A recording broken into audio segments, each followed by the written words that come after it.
देख सके छे परिवार से मिलो के लिए जगह जगह से लोग सब पहुंचल छथि। खून के बदला हमको खून चाहिए।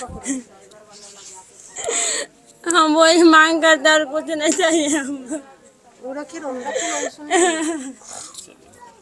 राजद के पूर्व प्रत्याशी रह चुके हैं प्रोफेसर विष्णु देवराम जी, परिवार से मिले हैं। सर क्या स्थिति लग रहा है, क्या मैंने देखने को मिल रहा है? अब 1.5 साल की बच्ची, 2 साल की बच्ची है और इनकी विधवा पत्नी सामने आपके सामने बैठी हुई है।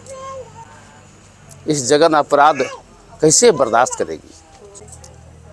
और ये व्यथित है, ये मांग करती है कि जिसने इस अपराध को अंजाम दिया है कड़ी से कड़ी सजा दे करके उनको सलाखे के अंदर डाला जाए। वो जिला प्रशासन से मांग करती है, सरकार से मांगती है और इनकी बहन भी कहती है कि उनको फांसी मिलना चाहिए। खून के बदला खून चाहिए। हाँ, और ये खून की बदला खून मांग रही है कि इनको फांसी मिलना चाहिए। ये विधवा का कथन है।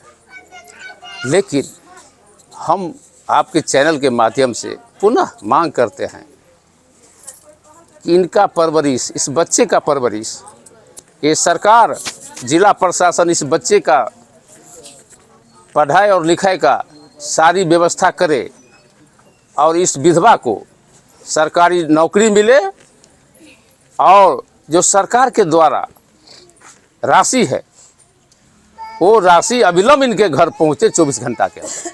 कतऽ से आयल छी बाबा? मलाटे के छियै। अच्छा ये बताओ जे ई घटना के लगा की कह चाहबे? लोग के बीच में दहशत छै कि नहीं? बड़ दहशत छै। ई बुआ जे छै से कमाई छलखिन है, नहीं? कतऽ ड्यूटी करे छलैया? मधुबनी में जाकर।